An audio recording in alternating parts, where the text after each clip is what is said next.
Howdy folks, welcome back to another video. Thanks for tuning in. This is video one of probably two videos on retrofitting my old 1977, I believe, year Jet-16 round column mill with a VFD and a three-phase motor. I've been talking about this for a while in various videos that I've been wanting to do it, and I finally did it. And past tense is correct because this is actually all done as I film this intro. And I'll give you a little teaser on how it works right now.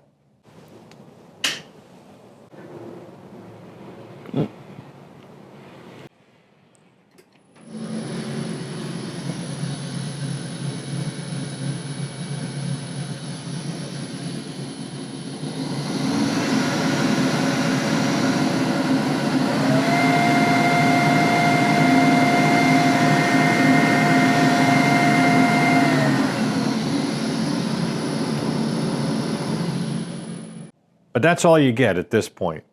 But I want to say and preface this entire video, and both of these videos in fact, with this one point. Don't do what I do. This is not a how-to video. I have no idea what I'm doing. I'm muddling my way through this because the documentation on both the motor and the VFD basically sucks, since I don't have any experience with that part of it. More so in video 2 than video 1, because in this video, video 1, we're going to be working with something I do know, and that's machining. We're going to be machining an adapter that changes over from that 5/8 shaft of the three-phase to the pulley size. Supposedly it was 7/8, but I made some assumptions on that. And actually make it drive and drive true. In other words, not wobbling or nothing. I came up with what I thought was a pretty clever idea and design. We machine it out, try it out, and I think you'll like that a lot. So that's pretty much what this video 1 is going to be dedicated to, is going over the plan and making that part. Then in video 2, we're going to be putting it all together basically. I hope you enjoy video 1 here and get something out of it, but again, this is not a how-to. So stick around, watch the video, we'll see you at the other side. Alright, so here's the original motor, of course, motor plate. I believe it's 77, let's see. Yeah, 1977. You know, late 70s motor. This sucker is a behemoth. I bet you this thing weighs at least 80 pounds, 70, 80 pounds, maybe even more. Cast iron. It's a shame that it's not, you know, three-phase motor. This would be ideal because I would love to retain this motor. It's a big sucker and it's heavy duty. Heavy duty, man. But it is not, so alas, if we want to do this, we need to change everything around. So here's the pulley up top side that we want to retain, this guy right here.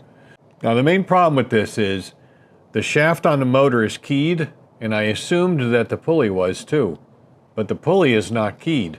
And that is a problem. I'm not sure if that grub screw's got a feature that slides inside that keyway, or they just jam it up against that, which they probably did. We're not going to do it exactly that way, but we have to figure out a way to adapt not only this 7/8 shaft to a 5/8 motor shaft, but to try to utilize the keyway in the motor shaft on some sort of adapter, and then use the functionality of this grub screw, or maybe even add a grub screw to this pulley. To put that onto the adapter. And I got an idea that I think is going to work pretty well. Okay, before we do that and try to get this pulley off with a puller and then make some measurements, I need to measure the height of the pulley down to the metal deck here. That'll be my reference point for when it goes back on as well, to make sure the height's, you know, pretty close to what it is right now. Then we need to make some other measurements once the pulley's off. We'll get to that in a minute. I want to discuss briefly how we're going to take that motor off, assuming we don't scrap this whole project. We're going to hoist it, excuse me, from above. See these hooks in the ceiling? They match up with my two hooks. Well, not match up. They're basically the duplicate of these two hooks here. This is what I use for motors and stuff. You got a 7/8 shaft going across there, round bar, whatever you want to call it, and then a little chain hoist roller deal that I made for that purpose. What we'll do is we'll take that stuff, put it over there, so it'll be like here. And that's not directly over the motor, but we can make it directly over the motor because this is a round column mill. It'll spin around 360 degrees if you want. We'll turn it clockwise so we don't wind the cables up around the column, and we'll bring the motor over to about, you know, here or so, wherever that works. This will all be in video number 2. I just wanted to give you an overview of the plan. So I think the first thing we're going to do here, naturally, is to get the belt off the motor. take some slack up and then put the lock back on. That was hard. Not. I think this motor is fantastic as far as it's so big and heavy. I mean, it's a good motor, but I wish there was another way to do this where we could do variable speed without having to change belts. I think the first thing we're going to do is, cover up these holes on this motor so we don't drop that grub screw in. Of course, we could just do it over here. There's no holes there. Doi. You know, you would think if you were doing this to hold a grub screw in, it would have some sort of a feature machined in the end of it. And of course it doesn't. It just goes up against that keyway in there. I bet I could see that. Ow! Maybe there's a flat machined in the shaft, but there's definitely not a key in there that I can tell. We're going to take it off, but before we do, we're going to make some measurements. Well, we'll use this and we'll just go to the top of it here and get an idea what this is going to be first. This measurement is really important because we want to make sure that the pulley aligns with the belt just like it does in this motor when we put it on the 3-phase motor. Alright, that's 3 5/8 to the pulley from the top of this sheet metal.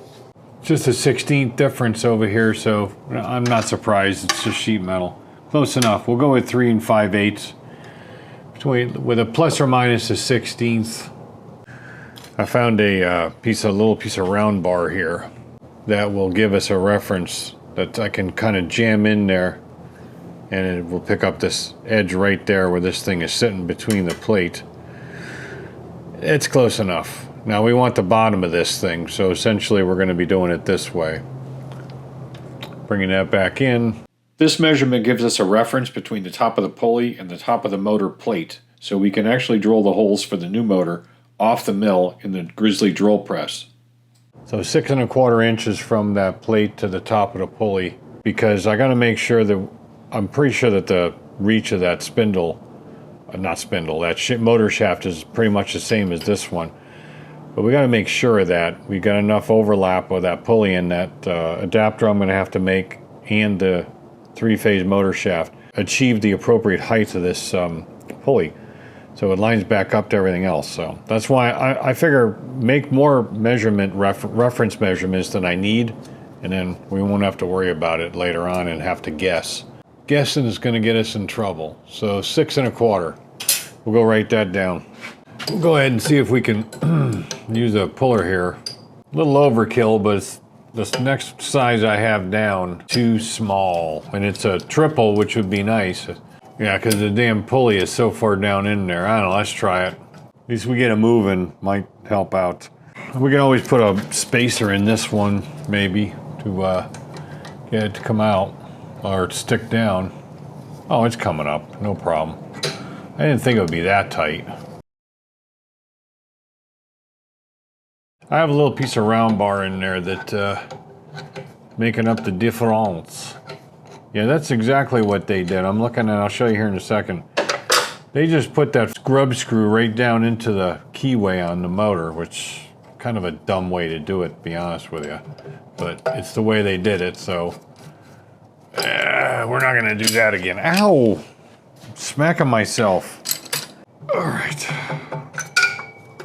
Where'd that come from? Never mind. I'm just kidding. I'm just kidding.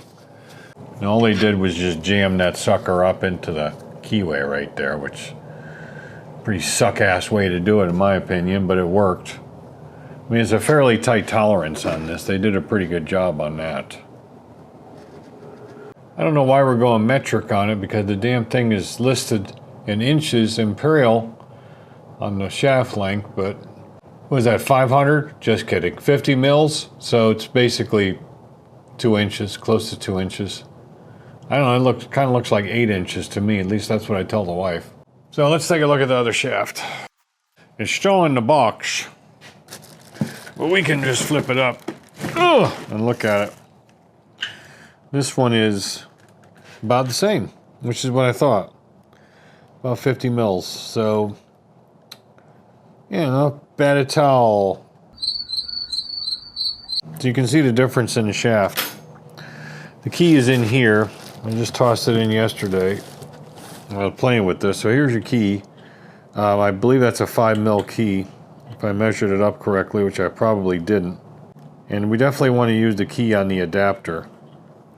How we're going to do that is a little bit different. I got the idea from looking online and looking for it. You can buy a 5/8 to 7/8 adapter that has two keys in it, no keyways. In other words, one on the inside and one on the outside all day long on like Grainger.com and so forth. And I thought about doing that. I thought about just getting an adapter rather, to go between the two of them. But that's when I realized that the pulley didn't have a keyway in it, so it's not going to help us. I'd have to machine the key off the outside of the adapter, which may be something I could do. But I got another idea that I think will work just as well. We can do it in-house. We don't have to screw around with buying anything else. All right, this is just a plastic gizmo that came with it that holds the key in place for transport and shipping. So you have a key that's inside the shaft on the motor that you're going to use, the motor that we're going to replace the old one with, this 3-phase. Now, what we want to do is we want to come up with an adapter very similar to this. That's the appropriate size. This is actually smaller than 7/8. It's just a random plastic, and it holds the key in, like I said, for shipping. So pretend this is a piece of steel that's the appropriate size on the outside and open in the top completely. Well, we don't need any key sticking out the side anywhere because we don't have a keyway in the pulley. But we want the key to engage any type of an adapter that we use, kind of like we're doing right here. We want it to engage this thing. Now we can make this key whatever size we want as far as its protrusion.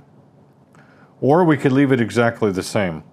But we can't have a feature sticking out the side because it won't fit into the pulley, and I'm not buying a brooch just to do that.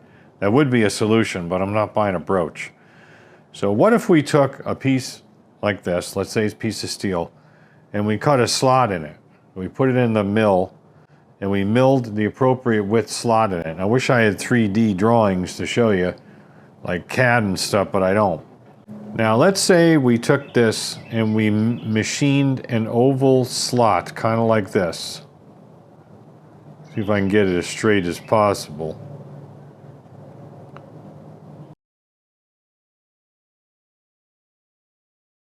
So if we have a slot we machine in this in the mill, that's just about the same size or maybe just a little bit of clearance from this key. So like this. And it's just a little bit longer than a key, or we can modify the key however we want, or we can even make a new key. We put it over the shaft, we can stick the key in. Now that will essentially lock this adapter into the motor shaft with the key. What we have to do is we have to calculate out when we make this thing. That's why we need the pulley off right now. We got to accurately measure up that bore and accurately measure up this shaft and then measure this key or make a new one. So when the key is inserted into the slot of this adapter, it's going to be exactly at the same height of the adapter. But we want the high points of this key essentially to be the same height as the outside of this adapter.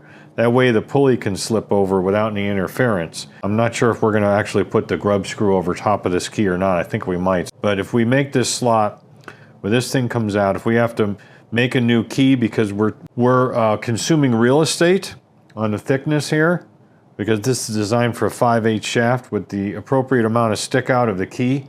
And I don't know what that is. I don't have a machinery's handbook, but you can go look that up. Because that's all in machinery's handbook. That's a standard. And so it's going to be less because with an adapter over it and slipping through, the difference between 5/8 and 7/8 is 2/8 or 1/8 of an inch on each side. So this will be essentially 0.125 thick, and then it'll reduce the amount of stick out of this key, which is probably okay because we don't want it to engage with the pulley. We want it to engage with this adapter. What that'll do is it'll hold the adapter, or essentially drive the adapter. So it can't slip on the keyway here. We'll make it a nice tight tolerance to this as well when we machine this thing. When this is sticking out, if it's sticking out too much, in other words, this key is too proud, and I'm not sure if it will be, of the adapter, and interferes with the pulley, we'll just machine a new key, or we'll machine this key down. Because we're gonna have the mill motor on there, capability of using it. All we have to do is slide the pulley back on up until the very end, because we still have to go through bench testing and some other functionality tests on this thing before we do it. We're going to change the design up and go with a 1/4-inch keyway, and then use a step key that makes a transition from the 3/16 key in the 3-phase motor shaft into a 1/4-inch keyway in the adapter. The primary reason for this design change is I don't have the right size end mill to do a 3/16 keyway in the adapter. So we're going to use a 5mm end mill, and we'll just move over the appropriate amount each way to bring that key to exactly 251 thou, which is 1 thou bigger than 1/4-inch. So here's some key stock that's a 1/4-inch. I'm going to kind of wing this as I go. Now I'm just going to rough this in to start with. I don't want to be milling a slot into something that's thin. That would be a little bit more risky because I can't really clamp it too well in the vise on the mill. So the actual ID of the pulley I thought was 0.875, which is 7/8, but it's not. It's 867. Converts over to 22 mil, so it's a metric shaft on there, metric pulley size. I don't want to mess with that. I want to keep the destruction down to a minimum as far as original parts, so I can go back to the original motor if I wanted to or needed to. We're going to do everything around that premise. So we'll just do the normal operations on this. We'll essentially just drill it out to 1/2 inch to start off with. So I think you're going to get the idea more when we get to that point, because I'm winging it as I go.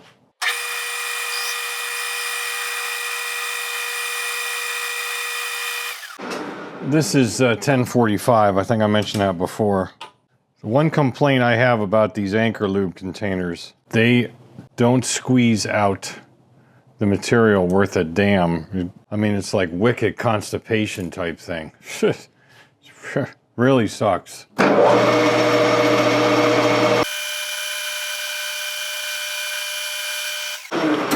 right.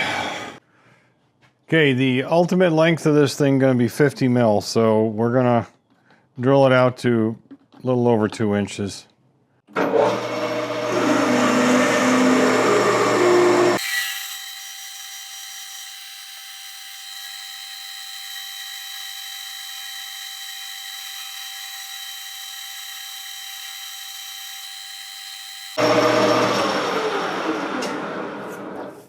Probably be better off using the cool mist on that.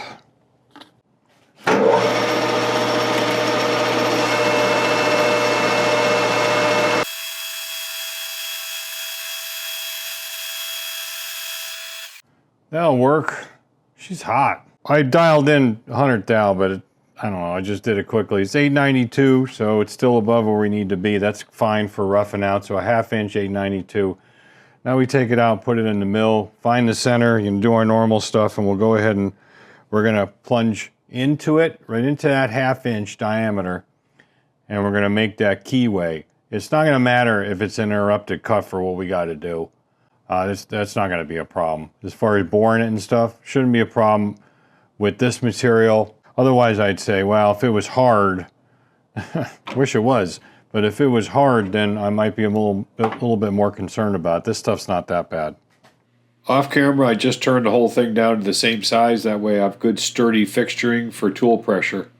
If I set the workpiece up on this larger diameter, then the area that I'm going to be cutting is going to be above the parallels. And that's not a good situation for tool load. This will twist in the vise. It'll push down unless this is directly on something firm like parallels and so forth. So I took this down 10 thousandths smaller than this is. We're just going to be cutting a slot 10 mil off of each end of that 50. So this mark right here represents the end of that 50 mil from the end of the part, and the end of the part is the end of the part. So 10 mil in from there and 10 mil back from here. And we'll do that at 5 mil. So I'll get set up for that and we'll take care of that, but I got to get centered first.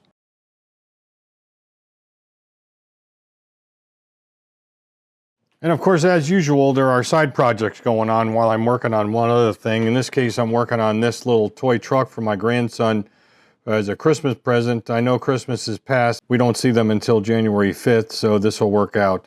I found this at a church thrift store back in September. I think I have a picture of it originally. I'll stick in here. You might find it interesting. And so what I ended up doing just recently, because I've been procrastinating, is I took it all apart, chemically stripped it. I don't know what kind of paint was on it, but it definitely was painted with some cheap paint. But when I got down to the better paint underneath it, I found out rather that the cab and the dump body and the gate were a yellow color, I'm not sure which yellow, and then the frame was green. So I duplicated that, but I did the dump body blue as well as the gate. So I think that kind of matches up or gives it a nice color scheme that he'll enjoy. He likes different colors and he loves dump trucks. But on the back, I just did the pivot here a few moments ago while I was letting my phone charge up. This originally had just a couple of rivets in on each side, and I have rivets that are the right size, but I don't really, they're not the right length. They're too long, and I've got no way to reach in here and smush them. I don't know how they did it when the thing was built, but it is a made in the USA brand. I just don't know who made it. So I just took this and made a little axle pivot out of an old motorcycle spoke. The normal or regular diameter of that behind the threads is the right size for a 632 thread. So I put it in the lathe and I put a die thread on each end, which isn't easy. This is pretty hard material. And then a couple of nuts with Loctite 271, and I peen them over as well. It'll stay on there, no problem. It's not going to go anywhere. And I think that works a lot better anyway. So this will be a fun thing to finish up for him. I'll show you the finished product. I'm sure it'll be done by the time I get done with this first video. And of course, there's the cab. I got the bumper for it on the shelf above us. I don't know what the age of this is. And again, I don't know who made it because there's no manufacturer's marks on it like Tonka or one of the other popular brands. But again, it does say made in the USA on the frame here somewhere. And I can't see it now, but it's definitely there. But yeah, pretty cool. We'll get it all done and ready for him. I think he'll enjoy this. But this is the kind of stuff that goes on around here, folks. We do multiple things at the same time, some of which you don't see, most of which you don't see. And I'm showing you this now because I thought you might be interested in it in Christmas time.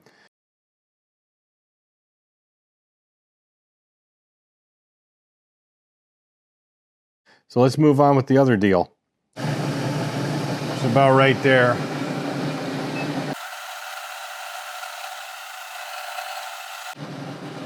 Set the Z. That way I know how much I'm going down. That's 1 mil. Let's just do a 2 mil cut right now and see what it does.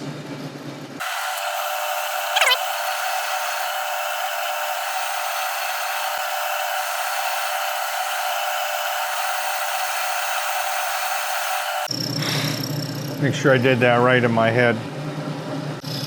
Should be 35. 1, 3, 4. 35 mil. Yep, right, we're on my mark, so that's good. All right, so I'm gonna buzz the rest of it out of here, and then we'll come back when I'm taking my finish cut.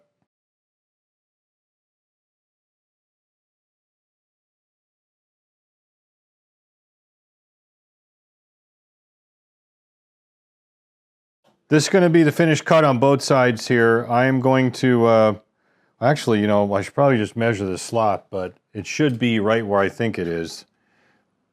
Should have to only move over 26 thou on a side. Okay, so this is all the way through. We should be at 5 mils. All I got to do is use a drill bit, and I don't have any gauge blocks. It is slightly bigger than 5 mil, and it's hard to get in there with the calipers, so I would say it's probably just a couple of thou bigger.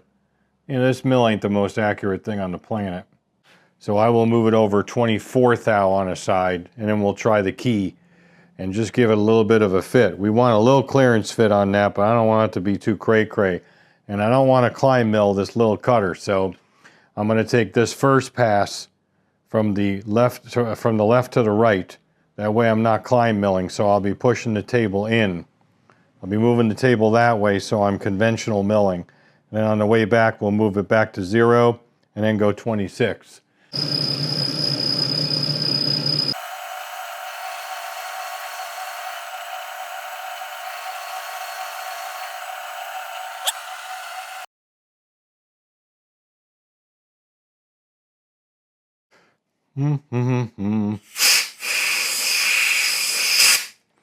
Yeah, we're a little shy. Good. There's no problem with being shy. So I'm just going to take this out to the full 26 then, and maybe a little bit more, because like I said, I don't want it too big, but I just want it big enough. I'll do that all off camera. You've seen enough. So this fits with a little bit of play like I envisioned it would. I mean, it's only there to make sure that the thing doesn't turn. I mean, I got to have a little play. My accuracy ain't all that great. I don't trust it as much as I wish I could, because if this is not dead nuts in the center of this part, when we bore this out to 5/8 and make it a nice slip fit over that motor shaft, this is not going to work. It won't fit. We're going to have to modify it. I don't want to have to do that because it'll be impossible to get this thing set up again. We'll probably have to scrap that and just go to using a set screw through a regular adapter collar. I don't know. I'm trying to make it a little bit better, but this works pretty well. You know, if we need to, we can also grind the end of these things, you know, and put a kind of a radius on it on both ends. Focus, because it'll fit into the radius on the part there, but all that will really do is make sure that the key doesn't migrate in axial movement range. But it would not move that way anyway, even with square corners, if it's fitted properly. So this is longer than that slot, said the wife. So I'm going to have to make some adjustments to it by hand. I'll just grind it in. So I might just do that, but I won't do that until I know the damn thing's going to fit. So what we're going to have to do right now, take it out, deburr it, and we're going to go ahead and put it in the mill. Yeah, they were in the mill. We're going to go ahead and put it back in the lathe and finish up those internal features. Now, we're going to have to make sure when I put it in the lathe that this thing is running dead nuts true in a 3-jaw on this existing surface, because so if we're off a little bit, it'll throw the relationship of that outside diameter off to the slot. So we'll just check it and bump it around. You know, it'll work. We'll figure it out. So let's go do that and see how bad we screwed up. Well, that's what I thought. That's almost 5 thou high, right where the slot is. I seriously doubt that's from machining. This is just a factor of life when it comes to, you know, taking things in and out of a 3-jaw chuck. So what we can do is just tappy tap tap a little bit. See if we can bring it in. Look at that. It's just the way it is. Even if you tighten your master jaw first, which I did, and any other ones, sometimes you just gotta get a little tappy tap tap going. And look at that, now we're running within a few tenths. So there, I'm not screwing with you here. I want to prove that I'm actually on the part here. See, whoops. So I'm not jerking you around. I almost said the other thing. So we're doing pretty well. I like it. So I think we'll finish the inside first, and then we'll turn the outside. I'm trying some different inserts, Tormac inserts. They have a slightly smaller nose radius. I think they're going to be good for finish cutting. I think they're mostly designed for CNC machines, which run at a much higher RPM. So we'll bang these at least 1,000 when we do that outside and see how it comes out. We'll take a light cut first and see how it does. If we don't like it, we can always just put the ones I'm used to in there, but I'm going to give it a shot anyway.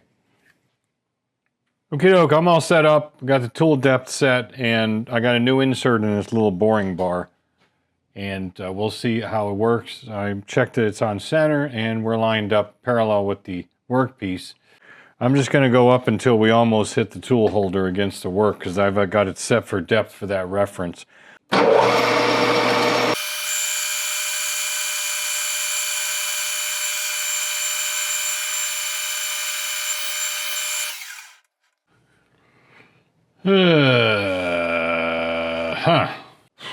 Let's go down to 600 just for the hell of it. I'm going to take a little bit more.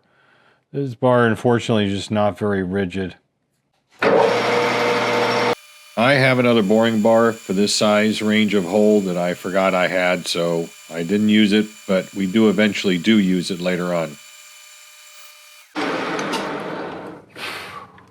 Oh, that's not bad. Yeah, that's not too bad. We'll probably just end up doing a little slower, unfortunately. If I had a reamer, I would just use that, but I do not have a 5/8 reamer. Otherwise, I'd bring it close, drive a reamer home, and done.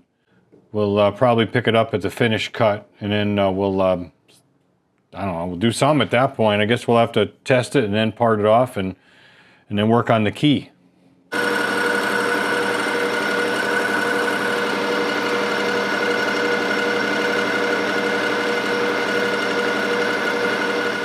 You know, the further I got into this, the more I was starting to realize that perhaps my order of operations was a little screwed up.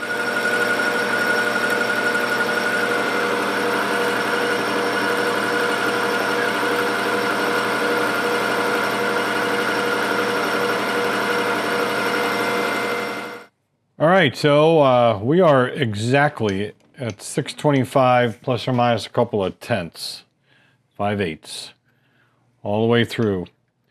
Got it up real close and then polished it with some emery on the end of a stick. You don't want to be shoving your finger into something like this that'll twist it off. Looks good.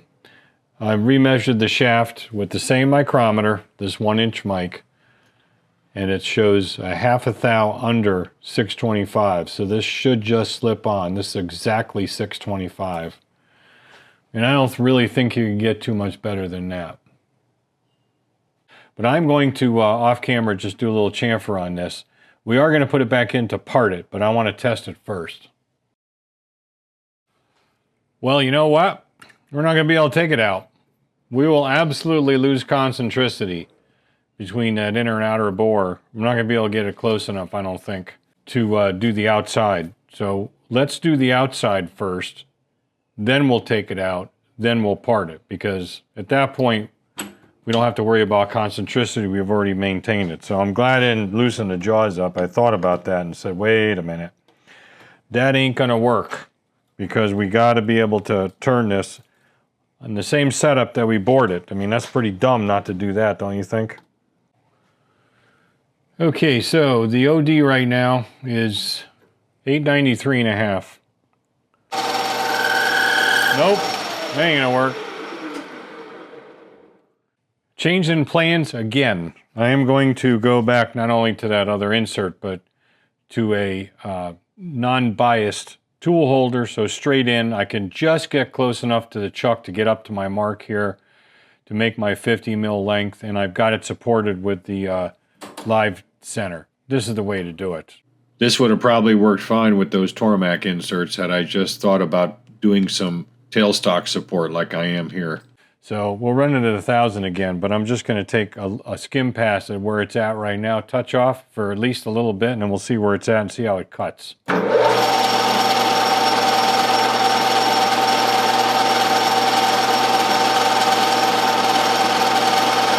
it's barely touching.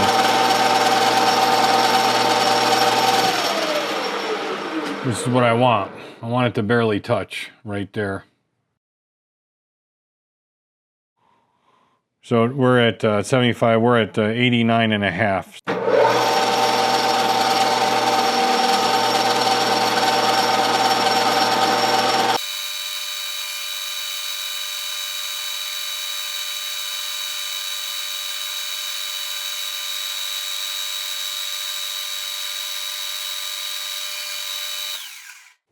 Oh, that came out great as far as finish goes.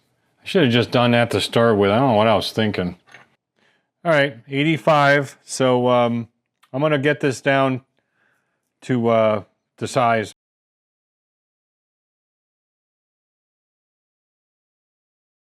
We are stinking close. 69 and just a few tenths, depending on how tight you turn it. So this is what we're going to do. The bore of the pulley is 867.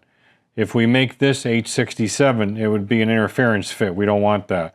So we're going to make this 866. We're going to give it a thou of clearance, or just under a thou of clearance, preferably about a half thou, which, or maybe 3/4, which we will go ahead and dial in probably with some sandpaper, with some emery. Let's make sure it's not cutting a taper though. 869.5, so that's good. All right, so like I said, well, I didn't say it yet. I want to let this cool off a little bit. I'm going to take the dog inside and get him a drink of water because he's been out here with me. I'm going to get a drink of water myself. Once this is cold, come back and finish this out. Then we'll take it out and try it on the shaft of the new motor.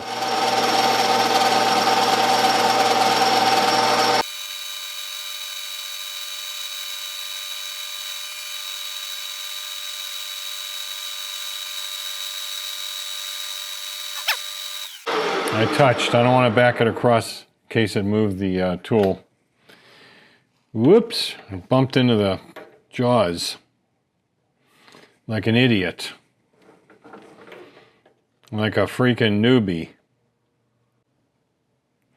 67.5. That's where we're at right now. We got to go a little bit more.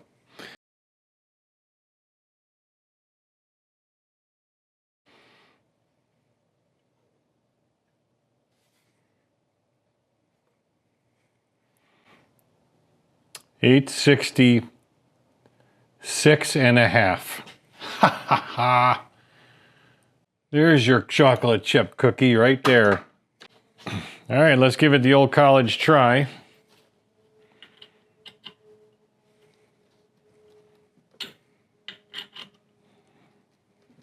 I think that might be burrs on this. Should just slip on based on the numbers, but I could be wrong. If that's the case, then I got to put it in and use some sandpaper and bring it out. But let me try to deburr this a little bit. All right, I actually had to put it back in and skim it, and that's always a dangerous thing, and it works, but I wish it was about a half a thou tighter.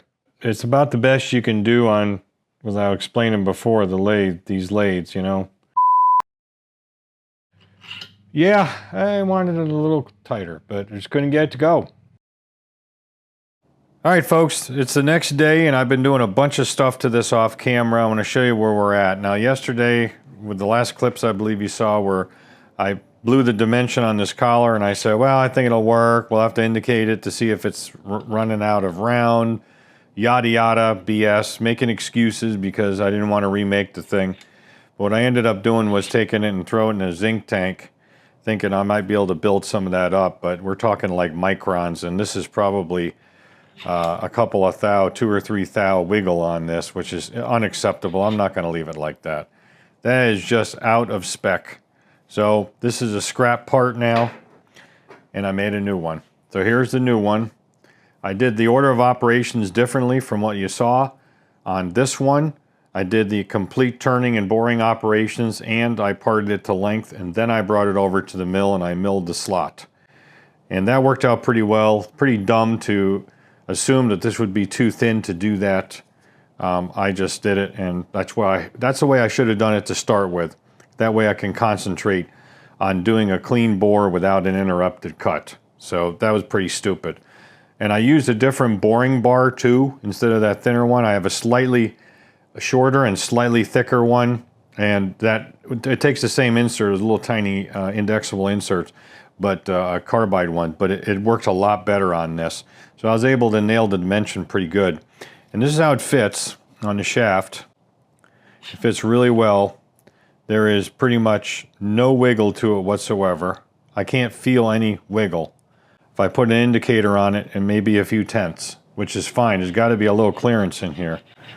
Strangely satisfying. Yes! So this is definitely very good as far as the tolerances go. I got a good center on the slot, so it fits directly in the center of the shaft. That brings us up to the key. So let me show you the key that actually works. Because I kind of blew the dimension on the original one.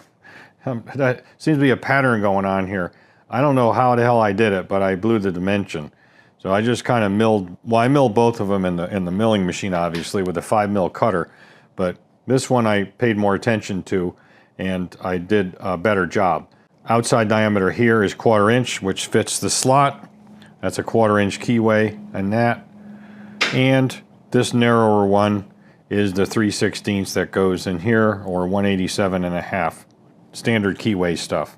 I hand ground a little relief right here because of the way the slot goes. The slot at the bottom kind of radiuses out because of the cutter they used. And this is all subject to modification because I'm not really sure where this is going to sit on here exactly. Well, with the exception of the fact that the key locks it in. But we may be able to drop it down a little further if we need to. Now, where this is bottoming is a feature in the shaft that's a little shoulder right there. So it's bottoming on that. I made this a little over 50mm. So then you take your key, make sure you got that relief on the bottom where that radius is from the key cutting procedure. It just drops right in.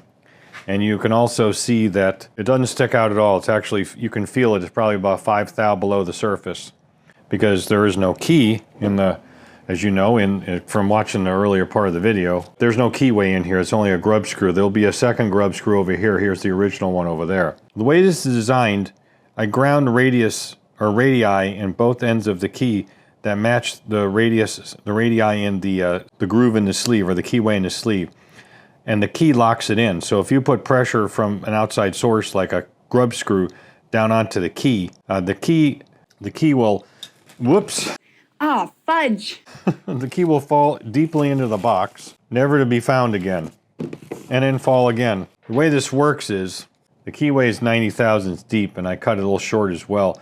I want it to essentially hit the bottom of the key and the shaft here on this shoulder and this step at the same time, or pretty close to it. That's an important concept. I wanted to make sure I showed that to you, because when you do this, and then you do this, and then you take your pulley, and you have your grub screw here, and we'll point the grub screw right at the key, and we drop it down on top of it. What it does now is it binds up. It sits down on a shoulder that's inside the pulley. Otherwise, this thing would go straight down onto the motor casing, because it's bigger than that, obviously. But the length I milled this, or turned it to and faced it, it hits right on that shoulder, so this can't go down anymore. I'm thinking that this is where this is going to live, but I'm not 100% sure yet. Well, let me show you this. If you do not tighten the grub screw, this thing will just go up and down, up and down, up and down, because the key is not being pushed against that shaft. But if you tighten the grub screw up, then it will. Give it a good tighten, and now it won't move. That's how I designed it to hold this thing in so it can't migrate. I did not want that to happen. So I said, well, that kind of works. Now, I mentioned before I want to put another grub screw in on this side.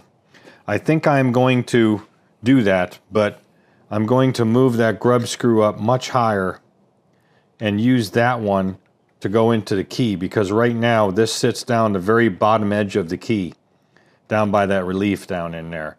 And I'd rather use this one for the backup and then make another one way up in here, and then as close to this bottom pulley as possible to get closer to the center section of that key. So that's probably what's going to happen. And on this one over here, and I think I might drill a hole through there that's bigger, slightly bigger. Like this is an M8, so that's closer to 5/16. What I'll end up doing is using at least a 1/4 inch piece of brass rod, just a really short piece, and then use that grub screw to push a piece of brass rod straight through into the motor shaft. That will be a double factor securing of this with 2 different grub screws. So one goes, this one on this side will go to the key, like I'm showing you right now, and then this one on this side will go straight through to that little piece of brass to protect the shaft, bottom on the shaft. I think that's really the way to do it, because then we have no way this thing gonna move around. I think we're gonna be just fine. I'm not gonna worry about it. Off camera, I'm gonna finish this. Hopefully the height is good. I'm not 100% sure it is. I think I made a height measurement from the top of the shaft of the existing motor. I need to make a dimension from the center of that shaft to the column. That way I have a reference, because when we go to mount this on the motor plate, I'm gonna need that. I'm hoping that we can achieve the proper stick out. We won't have to try to make any adjustments doing this.